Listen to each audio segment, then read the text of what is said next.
Hello everyone! Last week, we tried to save Tyrande Whisperwind, but the Night Warrior will not let go of her quest for vengeance. But at the very least, we were able to recover some of the tortured Night Elf souls, and we brought them back to Ardenweald. One, use the Death Stone to come see me on the other side. Don't be a scared little thing now. This week, Bobsalami shows up in need of our aid. Ardenweald is in grave danger, as some of the Loa that have been sleeping here, recovering, they've gone missing. To take them right under the Winter Queen's nose, it means that it has to be someone powerful behind it. Bobsalami can't have Loa vanishing from Ardenweald. That could be him someday. We have to put a stop to this. Something strange are going on with the spirits of the Loa resting up in Ardenweald. You go check it out for me, Mom thought me resting real peaceful now. Shame about that nasty business back in Zuldrak. Mumtov, mighty mammoth of Zuldrak. He was turned on by his own followers, who sought to take his powers, as an effort to survive the invasion of the Scourge. When confronted, Mumtov took his own life, and in doing so, took the lives of many of his would-be slayers. Tyrande be worshipped by the Drakari, till them turn on him. It'd be mighty hard to find loyal followers these days. For ages, Tyrande was the trusted guardian of Drakfaron Keep, and patron of those who defended the borders of Zuldrak. Tyrande fell to treachery when the threat of the Scourge and the lies of the Lich King drove his own followers to turn against him. They actually popped up earlier on the Isle of Thunder. Dambala's wild seed be missing. Only the husk left behind. We best be hurrying and find old Hakar. From the Warcraft RPG, Dambala is the Loa of serpents and treachery. He teaches shadow hunters to move swiftly and quietly by changing their shape into a serpent or snake. What? Hakar be missing too? Oh no. This ain't good, man. Not good at all. I think we're all familiar with Hakar, right? Patron and doom of the Gurubashi Empire. This corrupt blood god was defeated during a union of Zandalar with foreign powers. If you're not that familiar with Hakar, I do have a full video up on the subject. Now these wild seeds, they don't just go missing, especially the kind with powerful Loa within. Even the bad eggs, like Hakar and Dambala, they're protected by the Winter Queen. Someone or something must be stealing them. But why is the question? They weren't even ready to be reborn quite yet. So we search the area and see if we could pick up the trail. Missing Loa, they're bad for business, and Bobsalami is already in enough trouble with the boss. This is not the first time that he mentions a boss. Taking us back to Battle for Azeroth, we plan to place Vol'jin's urn at Atal Dazar, which is a place of honor amongst the greatest Zandalari kings. But Bobsalami, he wasn't having it. Hey, Vol'jin, come on out of that urn. Wait. No! Where be the spirit? Where be Vol'jin? No! Impossible!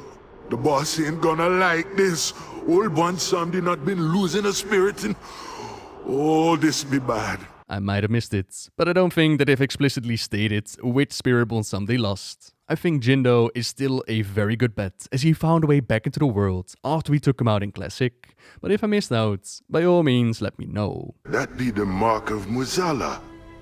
Oh no. You're telling me the boss behind all this? This was supposed to be the moment where Bobsalami's boss got his grand reveal. But considering that the other side dungeon, it's been available since the start, many were already aware that Mueh'zala is Bobsalami's boss. He is a Loa of Death from long ago, and the one that raised Bobsalami from a troll priest into the Loa of Death as we know him as today, meaning that regular trolls, they can be elevated into Loas. Father of Sleep, Son of Time, Night's Friend, there's some of the other names given to Mueh'zala.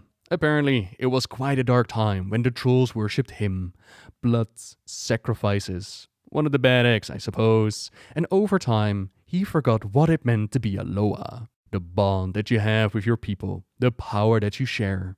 Being worshipped, it means power to the Loa, and over time, Mueh'zala's followers dwindled.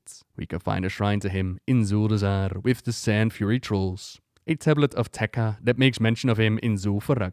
It's the Centrals that are the ones that we know of that still remain loyal to Mueh'zala, as they called to him in the Traveler series, but the Centrals, they haven't been doing too well. Meanwhile, Bobsalami has been making deals and bargains left and right. Aided by the amazing voice actor that they got for him, he's been given a much more prominent role, a royal position as the Loa for Queen Tyrande, as Razan, the Loa of Kings. They were sent off to the Shadowlands by Prophet Zul during Battle for Azeroth. But who needs mortals to worship you, where you can ally yourself with the jailer?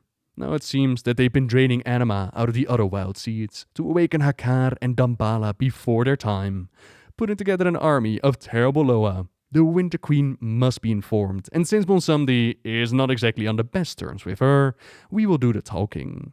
Hey, what you say, Ice Queen? Been a long time, eh?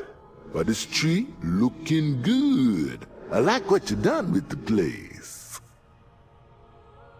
What is the meaning of this intrusion, mortal? Now, your majesty, I come in peace. We need to be working together if we're gonna beat old Mueh'zala. The quarrels of Loa are no concern of mine. Do not involve Ardenweald in your petty squabbles. No, you got this all wrong. The boss be stealing the Loa from their sleep, and... You be running to the Winter Queen with your problems now? Some Loa of debt you be, Bobsalami. Making deals instead of taking what be yours. Your time be done, your power be spent, and now old Mueh'zala be coming to collect. The Winter Queen is not exactly eager to do any favors for Bobsalami, but Mueh'zala's actions, they cannot be ignored. We are going to eradicate his worshippers, drive them from the forest before they cause more harm. Ardenweald's mightiest are called upon, like Sorcha at Glitterfall Basin, Guardian Kota at Tir Naval, and Guardian Molan at Hibernal Hollow. Together we ride to eradicate Mueh'zala's followers, the ones who've been following his orders for quite a while. As we saw during questing, they've caused quite a bit of trouble in Ardenweald. Damballa, they're here as well. Fighting a Loa is not gonna be easy, but Lady Moonberry has just a trick to help us out. Her powers surely are incredible and sparkly. Together, we're able to take out Damballa, kick Mueh'zala's forces out of the land. It's only a matter of time before the Wild Hunt completely purges them from Ardenweald. Bobsalami be letting mortals fight his battles. Me always knew he be a coward. Always. Good hunting! The Queen will be pleased to know we've driven Mueh'zala out of Ardenweald. Mueh'zala will pay dearly for the destruction he has wrought. Those spirits were under my care. As for Bobsalami, his fate is not my concern. Aid him or not, as you desire. I must attend to Ardenweald. Looks like I'm gonna have to settle the score with the boss, once and for all. Mueh'zala be mighty strong and plenty mean, but don't you worry about old Bobsalami. This old Loa still got a few tricks up his sleeve. But when you finish helping the Winter Queen, maybe you come on over to the other side, just check in on your old friend, eh? I've already done the story of the other side, what goes down in the dungeon. But looking back at it and reading some of your comments, it was not a wise decision. I had so many questions about the dungeon that I figured to get it out as soon as I could. And at the same time, I didn't want to spoil too much of what happens during this campaign, meaning that I left quite a few things unanswered, quite a few of you wondering why I didn't talk about those certain things. And that's on me, so I hope I cleared up a bit more about the history and the relation between Bobsalami and Mueh'zala. Let me also take this moment to dive into the dungeon again and answer some of the questions, some of the replies that I got. The other side, it's like a pocket domain in the Shadowlands. It's Bobsalami's little corner, where he's been keeping souls safe from the Maw, like King Rastakhan, who also died during Battle for Azeroth, but he can only do so much. We go in to collect some depths for him, from the Mana Storms, Hakar, and Dealer's Iaxa. The Horde, they're greeted like this. Wait, who? Heroes! Me knew you was gonna come and help you old pal Bobsalami. While the Alliance, they're greeted like this. Heroes! No hard feelings about that little disagreement that we had in Zuldazar. Referring to the Battle for the Zara lore, one of the raids during Battle for Azeroth, where the Alliance fought against King Rastakhan and Bobsalami. Now I pitched the idea, the question whether or not the Mana Storms are still alive, or if this is all taking place within the Shadowlands. Some of you pointed out that they're clearly still alive. I just really like the idea of them blowing each other up over some lover's quarrel, but I guess I'll have to let go of that dream. With the dealer, Bobsalami mentions that he doesn't just deal on Azeroth, which is really cool to hear. I do wonder if that gives any power to the idea that the Emerald Dream, that domain is not just connected to Azeroth, but to all domains, similar to how spirits, not just from Azeroth, but from all the domains, can also end up in Ardenweald. After bringing enough mojo back to overpower Mueh'zala, we make Bobsalami the boss, meaning that the struggle for this quote-unquote true Loa of Death, it's been won by somebody that's not allied to the jailer, which is very good for us. Mueh'zala has been a naughty Loa though. He's been given credit for dealing with Keeper Odin, had sacrificed his eye to gaze into the Shadowlands, learn about the Valkyr, and in turn, perhaps the Shadowlands gazed back.